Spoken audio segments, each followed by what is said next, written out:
En esta tarde pues voy a colaborarles con las preguntas de talento científico física. Espero que pues les guste, estén muy atentos. Cualquier pregunta, ya saben cómo es el protocolo, al final con mucho gusto. Entonces, espero que les guste. Bueno, comenzamos con la primera pregunta.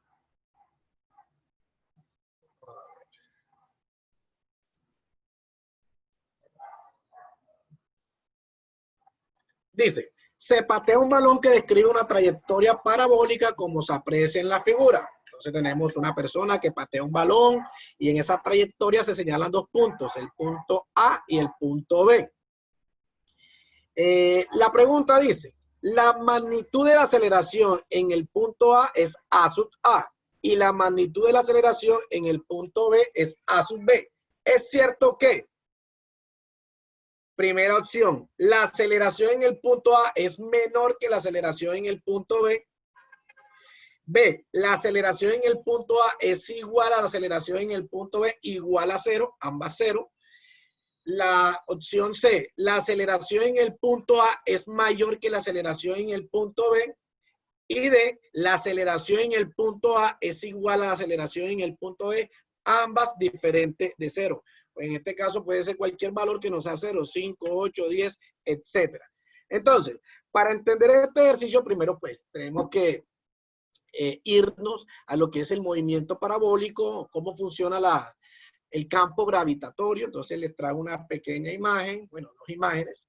La primera imagen pues representa el campo gravitatorio de la Tierra y la segunda representa pues las componentes de la velocidad en la trayectoria parabólica que describe el balón. Bueno, hablemos de la primera.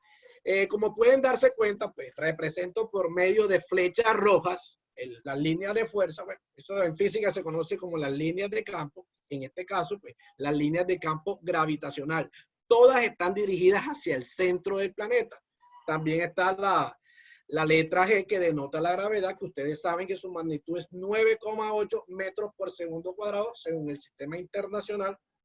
Entonces, ¿por qué les presento esta imagen? Pues primero para que ustedes se den cuenta de que todo objeto o cuerpo que se encuentre sobre la superficie terrestre está sujeto a una atracción gravitacional. Nadie está exento de eso. Entonces, ustedes miran el ejercicio y dicen, hombre, profe, pero en el ejercicio tenemos un problema. Tenemos de que la altura que está en el punto B es mayor que la altura que está en el punto A. Entonces, podemos confundir de que la aceleración entonces será diferente o será igual. Entonces, ahí es que entra, pues, a confundir al estudiante. Entonces, lo que ustedes tienen que tener en cuenta de que para ciertas alturas nosotros vamos a considerar, escúchese bien, vamos a considerar de que la aceleración gravitacional va a ser constante. Va a ser constante. Una nota, pues, que debemos agregar en este caso, incluso para la altura en el Monte Everest, solamente, escúchese bien, solamente la gravedad cambia, la magnitud de la gravedad cambia en una décima. O sea que para un evento como este, podemos considerar de que la aceleración gravitacional en el punto A y en el punto B es la misma, no importando la altura. Entonces, en ese orden de ideas, pues, si nosotros decimos de que es la misma aceleración gravitacional, y nuestra opción correcta es la opción D.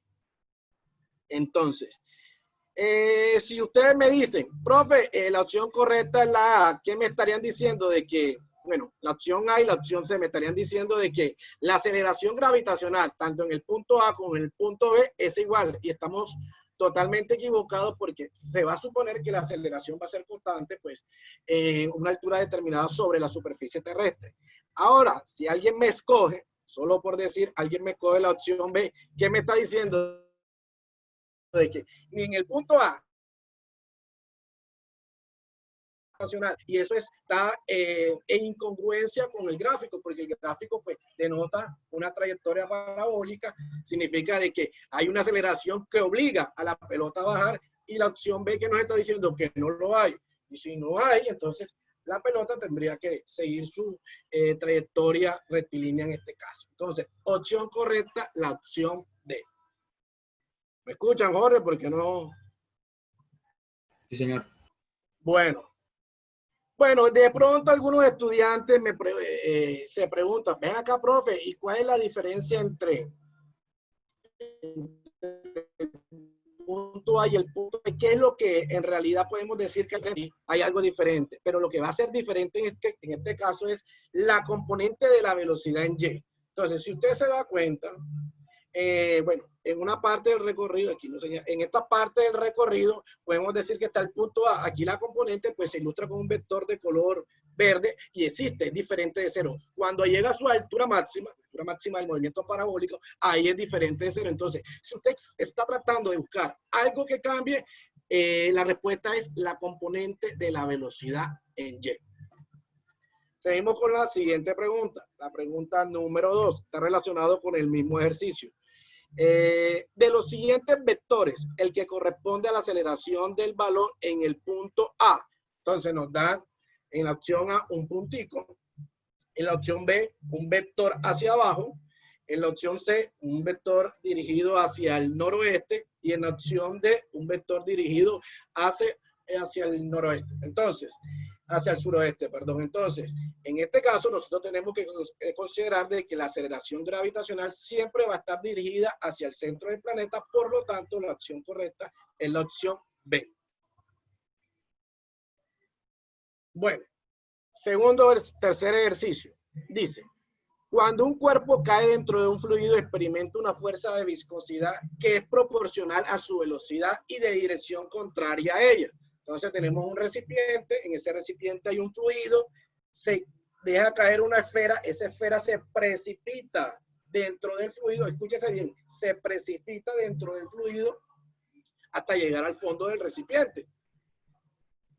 La pregunta es, de la siguiente gráfica de velocidad contra tiempo, la que puede corresponder al movimiento de ese cuerpo es, entonces, en la primera opción nos dan un gráfico lineal en donde se evalúa la variable velocidad y el tiempo de forma lineal. En el segundo, pues vemos un crecimiento pues, de la velocidad de forma exponencial. En AC vemos un crecimiento logarítmico de las mismas variables, velocidad y tiempo. Y en la última, pues vemos un comportamiento sinusoidal asociado con la función seno. Entonces, antes de entender un poquito sobre cómo trabajar este tema, hay que recordar un poquito sobre la ley de Stokes, o Stokes como la pronuncian algunos compañeros. Entonces, ¿qué les coloco en esta imagen? Les coloco un recipiente, en ese recipiente hay un fluido y ese fluido presenta una viscosidad. ¿Cómo representa el cuerpo que cae? Pues una esfera de color rojo. Se precipita, cae dentro del fluido, acelera. Cuando acelera, oye, escúchese bien, gana velocidad hasta cierto punto y llega hasta el fondo. Entonces, sabemos de que las cosas caen por su propio peso. En este caso represento el vector velocidad por la letra M y por el producto de la letra M, que es la masa, por la gravedad. Entonces, tenemos dos fuerzas. Tenemos la primera fuerza, la fuerza de empuje, y la otra fuerza es la fuerza de viscosidad. De esa fuerza de la que está hablando el ejercicio. Dese cuenta que esa fuerza de viscosidad depende de tres cosas. Depende de dos constantes y depende de la variable velocidad. La primera constante hace referencia a la geometría pues, de la esfera. En este caso es una esfera, haría referencia a su geometría esférica. Si fuera otro objeto, pues tendría ya una constante totalmente diferente. La N hace referencia a la viscosidad del fluido y B, pues obviamente hace referencia a la velocidad con la que el fluido se precipita a través del recipiente. Entonces, algo que hay que tener muy en cuenta aquí y es extremadamente importante que esa fuerza nosotros la evidenciamos a diario. De pronto estamos viendo un ejemplo de una esfera que se precipita, pero usted a diario lo experimenta. Si de pronto usted va en el carro, lleva el vidrio abajo y dice, hace calor. Y bueno, apaga el aire, baja la ventanilla, saca la mano, siente la fuerza de rozamiento del aire sobre su mano. Ahora, si usted hace el mismo experimento, pero en esta ocasión no va a la misma velocidad que iba antes, sino que aumenta el doble de la velocidad, yo le hago una pregunta. ¿experimentaría la misma fuerza de rozamiento debido al aire? Pues no. Quiere decir de que la velocidad está directamente relacionada con la fuerza de viscosidad que el fluido hace pues, sobre el objeto. Entonces, profe, toda esta carreta, ¿para qué sirve? Si usted se da cuenta, en este caso, hay dos fuerzas que están hacia arriba, que sería la fuerza de viscosidad y la fuerza de empuje, y una fuerza que está hacia abajo, pues obviamente que es el peso. Entonces, cuando la esfera se precipita, alcanzando una velocidad, llega el momento en que la fuerza de viscosidad y la fuerza de empuje se suman para anular el peso. Cuando se suman no quiere decir que la esfera queda quieta, no, se logra lo que se dice en física un equilibrio cinético. O sea, ya no hay aceleración. La aceleración es nula. Entonces, profe, ¿la esfera se queda quieta dentro del recipiente? No. La esfera tiende a bajar, pero ahora con una tendencia pues constante, con una velocidad constante. Entonces, no se acelera hasta el fondo, sino mantiene una velocidad constante. A esa velocidad, aquí en física, se le conoce como velocidad límite. Lo mismo pasa con un paracaidista cuando se tira de un avión. Ese paracaidista pues cae por su propio peso y la resistencia del aire hace de que en cierto momento se logre el equilibrio cinético y el paracaidista ya no acelere más, sino que caiga con una velocidad constante. A esa velocidad, pues igualmente se le llama velocidad límite. Entonces, ¿qué es lo que nosotros tenemos que ver en la gráfica? Tenemos que buscar, bueno, en la acción correcta, tenemos que buscar una gráfica que muestre un comportamiento, pues, asintótico, o sea, que tenga una asíntota. Les recuerdo de que una asíntota es una recta a la cual una gráfica se acerca demasiado, hay una tendencia a acercarse demasiado, pero nunca la función logra tocar esa asíntota. Entonces, si nosotros pues comenzamos a evaluar las opciones de respuesta, la primera opción en ningún momento se muestra una asíntota, al contrario, me está diciendo de que a medida que pasa el tiempo, la velocidad va en aumento. Quiere decir de que cuando la esfera cae, ella va aumentando a medida que el tiempo pasa y eso es algo que está totalmente pues, contrariado con lo que yo estoy comentando, de que se alcanza una velocidad límite. La segunda es aún peor que la primera porque ahora no hay un comportamiento lineal que la velocidad pues vaya aumentando pues linealmente, sino ahora exponencial. Quiere decir de que la velocidad va a aumentar abruptamente, crece demasiado en el tiempo. Totalmente lo contrario. Y la última, que sería la opción D, quiere decir de que la esfera cae, disminuye su velocidad, aumenta su velocidad, disminuye, aumenta y cae así paulatinamente y es un proceso totalmente absurdo. Entonces, opción correcta, la opción C. Yo les quise pues representar por medio de un gráfico esta velocidad límite. Aquí está, señalo con una línea roja la asíntota y des en cuenta de que la función, pues la velocidad va creciendo, pero nunca llega pues a tocar la velocidad límite, pero hay una tendencia a eso. Hay una tendencia a que el cuerpo se mueva con un movimiento constante, movimiento rectilíneo uniforme. Bueno, seguimos. La otra pregunta.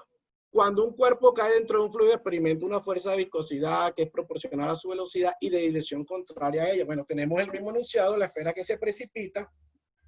La pregunta es, ¿la aceleración de ese cuerpo para valores grandes de tiempo tiende a valer qué? Entonces, recuerde de que la esfera está cayendo. Cuando la esfera cae, a medida acelera, aumenta su velocidad, pero llega un tiempo dentro del fluido de que las dos fuerzas anulan el peso y se alcanza lo que pues, comenté ahorita, el equilibrio cinético. En este caso, pues, en este momento ya la pelota comienza a caer de forma de movimiento rectilíneo uniforme, o sea, a velocidad constante.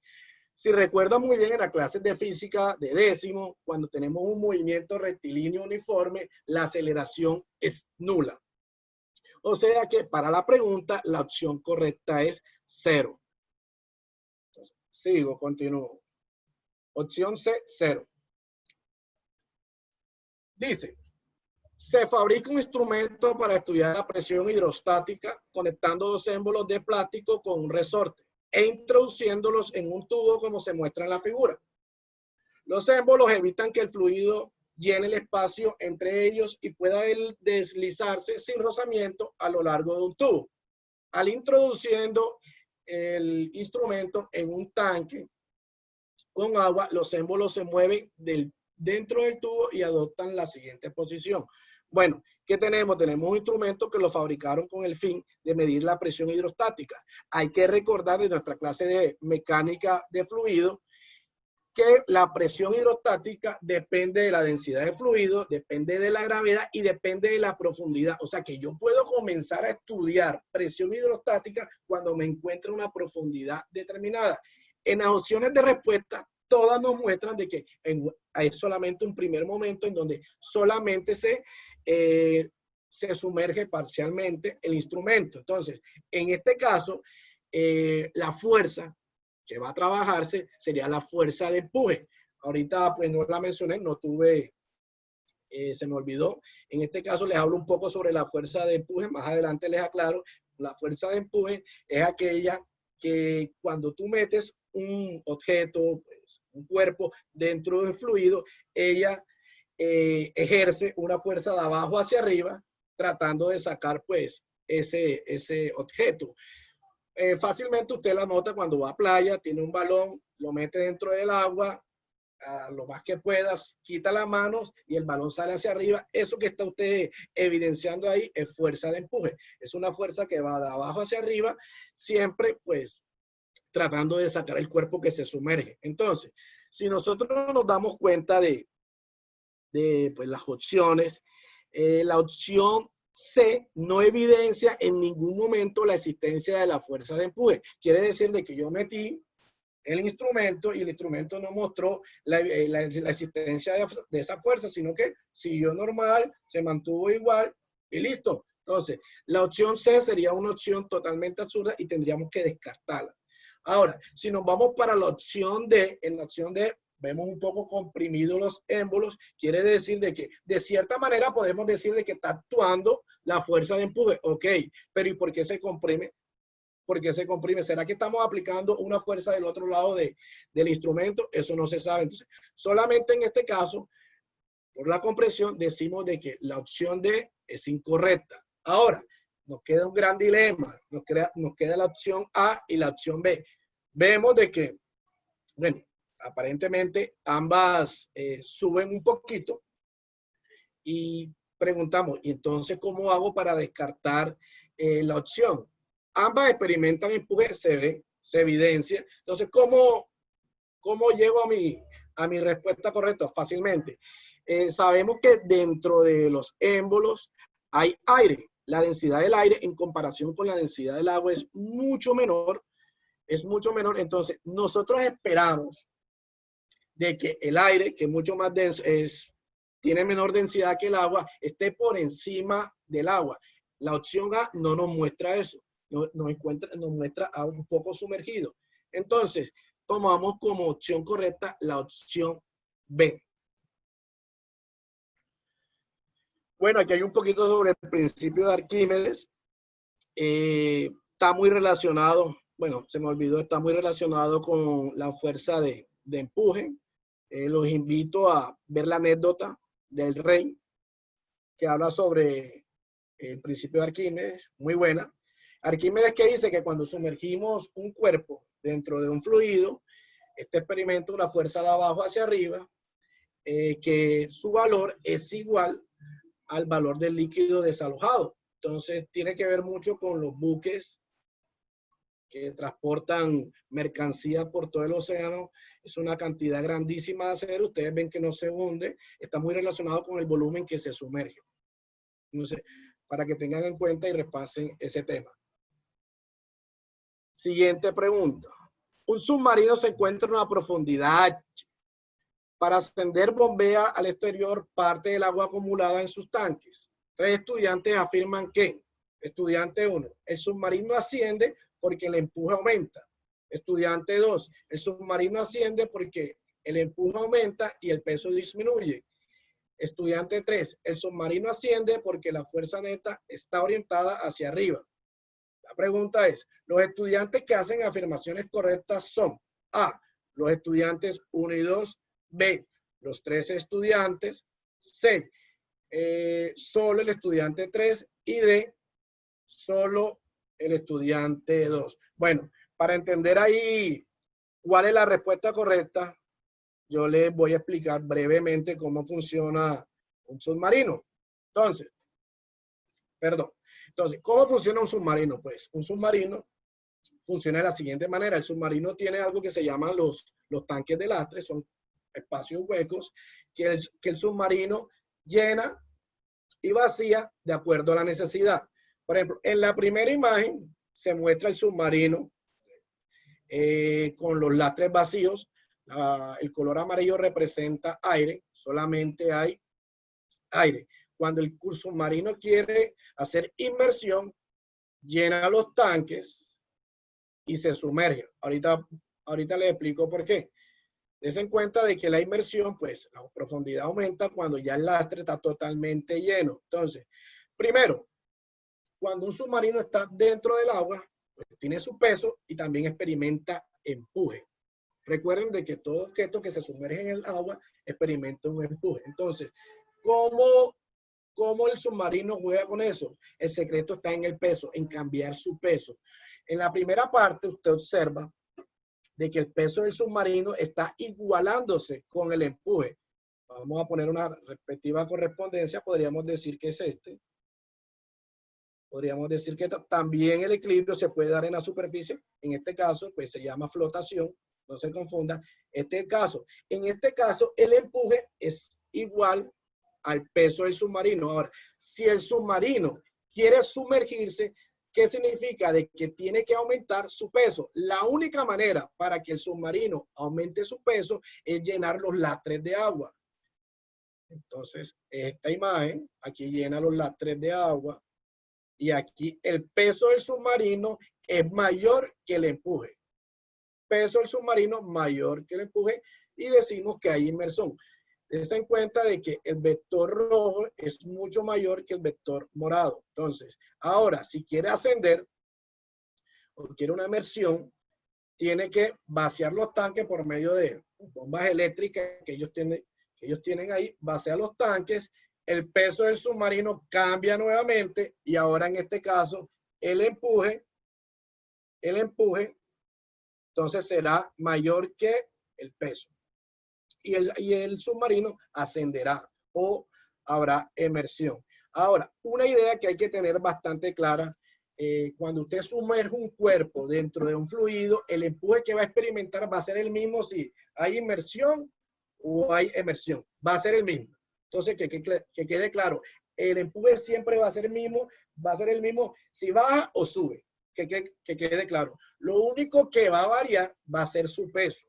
Entonces, si nosotros nos vamos a las opciones que tenemos de respuesta y volvemos a leer las afirmaciones del estudiante 1 y el estudiante 2, en ambas, pues se dice de que hay un cambio en el empuje. Vamos a leerla. El submarino asciende porque el empuje aumenta. Cambió. El estudiante 2, el submarino asciende porque el empuje aumenta. En ambas hay un cambio y lo que les acabé de decir, el empuje siempre va a ser el mismo. Lo que va a variar es el peso. O sea, teniendo en cuenta entonces ese argumento, la persona, el estudiante 3, fue la que hizo la afirmación correcta. Entonces nos queda, los estudiantes que hacen afirmaciones correctas son solo el estudiante 3. Opción correcta, la opción C. Bueno, viene el duro. Dice, 3 bloques de masa iguales están alineados sobre una mesa sin fricción. El bloque 1 avanza con una velocidad v y choca inelásticamente contra el bloque 2, quedando pegado a él. Estos dos bloques chocarían inelásticamente con un tercero que queda pegado a los anteriores. Entonces nos dan una imagen en donde hay un bloque que se mueve a una velocidad v, luego va a impactar a un bloque 2 y luego el conjunto va a impactar a un tercero, el bloque 3. La pregunta es, ¿la velocidad del conjunto final es igual a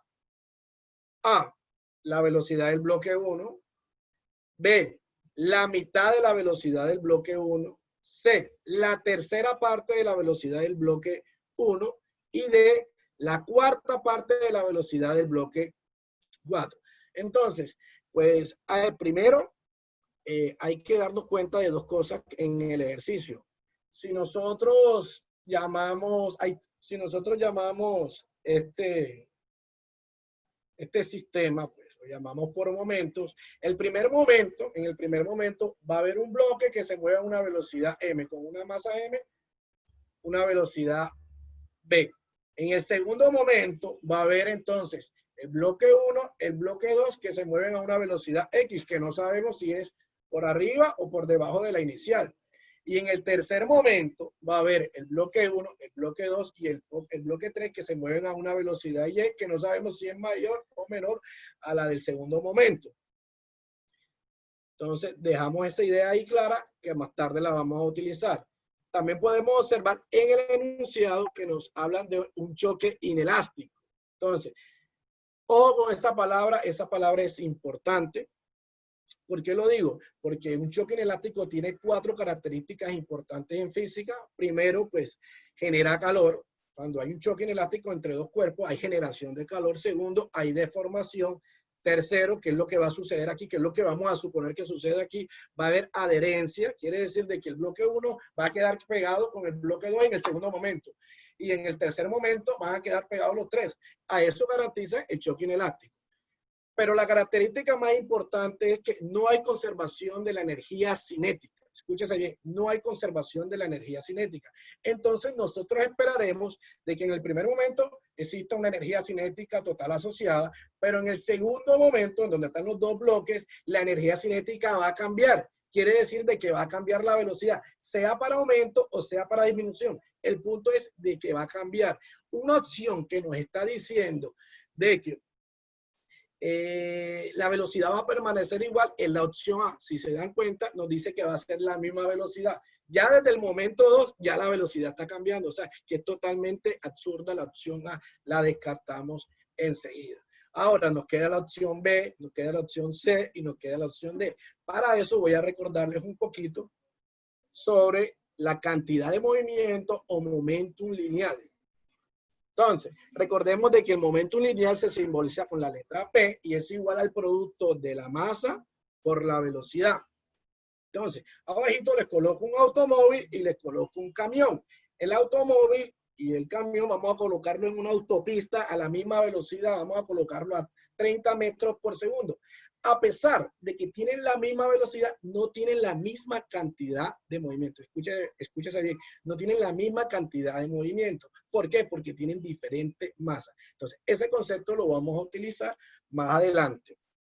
Ahora, como siempre pasa en física, bueno, usualmente pasa en física, existe conservación de la cantidad de movimiento. Entonces, sale a relucir el principio de conservación de la cantidad de movimiento o principio de conservación del momentum lineal.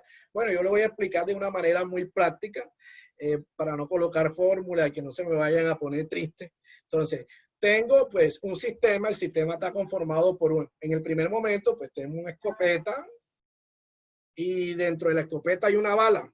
Entonces, en el primer momento, ni la bala ni la escopeta tienen velocidad. Sí tienen masa ambas, pero no tienen velocidad. Entonces, yo podría decir de que la cantidad de movimiento en ese primer sistema, en ese momento, valga la redundancia, es igual a 0. Es igual a 0. Si nosotros recordamos la primera ley de Newton y la tercera ley de Newton que dice de que todo sistema tiende a mantenerse en igual estado, a menos de que existan fuerzas externas que hagan cambiar su estado. Nosotros vamos a suponer de que ese estado va a permanecer ahí constante en el sistema, a menos de que exista una fuerza que perturbe y haga cambiar ese estado. Entonces, en el segundo momento tenemos la escopeta. Ya la escopeta dispara la bala. Entonces, ¿qué nos dice, qué nos garantiza el principio de conservación de la cantidad de movimiento? Que si bien en el segundo momento ahora hay dos objetos, está la bala por separado con una velocidad y con una masa, y está la escopeta con una velocidad también. Recuerden de que hay culetazo y retroceso, y con una masa, la masa pues, de la escopeta. Si yo sumo el momentum lineal de la bala con el momentum lineal de la escopeta, eso me tiene que dar 0 para garantizar el principio de conservación de movimiento. Entonces, arriba el momentum se conserva, es 0, y abajo también tiene que dar 0. Entonces, eso experimentalmente está dado. La cantidad de movimiento en un sistema siempre se conserva, a menos que existan fuerzas que hagan cambiar ese estado. Entonces, profe, toda esa carreta, ¿por qué no las echa? Nosotros nos vamos para acá. Lo que está pasando ahorita mismo con esos 3 bloques es una conservación de la cantidad de movimiento. Entonces, para no ponerlos tristes con fórmula tal, voy a ponerle valores numéricos como les gusta a ustedes. Yo voy a decir de que los 3 bloques, cada uno tiene 10 kilogramos, o les voy a decir 10 para no trabajar la unidad, y que la velocidad del primer bloque es de 6. Entonces, si yo en el primer momento en donde el bloque 1 se está moviendo con una velocidad de 6, le quiero sacar el momento lineal, yo digo, tengo que multiplicar entonces la masa por la velocidad. Tengo que multiplicar 10 por 6. O sea que el momento lineal en ese primer momento me daría 60. No le pongamos unidades. Quiere decir, aplicando el principio de conservación de la cantidad de movimiento, que en el segundo momento, en donde tenemos el bloque 1 y el bloque 2 ya adheridos, también me tiene que dar 60. Y luego, en el tercer momento, en donde está el bloque 1, el bloque 2 y el bloque 3, pegados con una velocidad, pues no sé, también me tiene que dar 60. De una manera muy sencilla les estoy explicando eso. Tiene que dar 60 en el primer momento, segundo, 60, y en el tercero también tiene que dar 60. Entonces, si yo por decir, veo el segundo momento, en el primer momento me dio 60, en el segundo momento ya no voy a tener la misma masa, voy a tener la masa del bloque 1 y la masa del bloque 2, significa que voy a tener ahora 20 kilogramos, y yo sé que me tiene que dar 60, entonces significa que yo tengo que tomar ese 20 y multiplicarlo por 3. Ese 3 viene siendo la velocidad en el segundo momento del bloque 1 con el bloque 2 adherido. Entonces, si usted compara la velocidad que le dio en el segundo momento, que es 3, con la velocidad que le dio en el primero, ¿qué pasa? Se reduce a la mitad. En el primer momento el bloque llevaba 6 y ahora los dos adheridos llevan una velocidad de 3. Ahora, si yo me voy para el tercer momento, ya va a haber una masa de que va a ser la suma de la masa del bloque 1 más la masa del bloque 2 más la masa del bloque 3, que sumaría 30 kilogramos. Sé que me tiene que dar 60. Entonces, como me tiene que dar 60, pues la única manera de que me dé 60 es multiplicar ese 30 por 2. Y me daría, pues, 60. Si usted compara el 2, que es la velocidad del tercer momento, con la velocidad del primer momento, ya eso sería la tercera parte. Tercera parte. Siendo congruente con esta idea, la opción correcta es la opción C. Ahora, es la opción C. Vámonos para el otro. Bueno, aquí ya nos generalizaron. Eso le gusta bastante a los matemáticos, generalizar. Bueno, vamos a seguirlo. Dice, si en la situación anterior se tuviese n bloques y chocan en sucesivas e inelásticamente en igual forma, la velocidad del conjunto final formado por n bloques será. Entonces, en el primer momento tenía un bloque. En el segundo tengo 2 bloques y la velocidad se redujo a la mitad. La velocidad inicial se redujo a la mitad. Ahora, en el tercer momento voy a tener 3 bloques y la velocidad se va a reducir a la tercera parte. Ahora, si yo de pronto quisiera agregarle otro bloque, el cuarto bloque, entonces va a haber que sumar las 4 masas, y la velocidad va a ser la cuarta parte de la velocidad del primer momento. Entonces, si yo generalizo la idea para n bloques, entonces tendré que tomar la velocidad inicial y dividirla entre el número de bloques adheridos. Entonces, opción correcta, la opción D.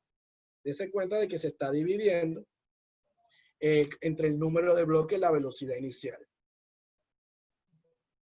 Bueno, siguiente pregunta. Para cualquiera de las colisiones de las dos preguntas anteriores se puede afirmar que A, se conserva tanto la energía cinética como la cantidad de movimiento lineal. B, no se conserva ni la energía cinética ni la cantidad de movimiento lineal. C, únicamente se conserva la cantidad de movimiento lineal. D, únicamente se conserva la energía cinética. Entonces, nosotros estamos viendo un choque inelástico, si recuerdan lo que les comenté, en un choque inelástico no se conserva la energía cinética. La velocidad cambia porque para eso, pues la velocidad en el último momento fuera la misma. Entonces, sí diríamos de que la energía cinética pues se conserva, pero no está pasando eso porque la velocidad está cambiando. Entonces, descartamos a la opción D. En la opción A vemos lo siguiente, que se conserva la energía cinética, está muy relacionado con la opción D, ya por eso se descarta. En la opción B vemos, no se conserva ni la energía cinética, eso es correcto, pero la embarran en la segunda parte de la expresión, ni la cantidad de movimiento lineal. A pesar de que no se conserva la energía cinética del sistema, sí se conserva la cantidad de movimiento lineal. Por eso la opción B es incorrecta. Opción correcta, únicamente se conserva la cantidad de movimiento.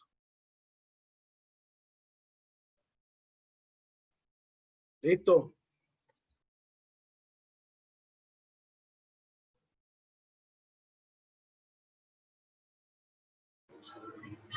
Ok, muchachos.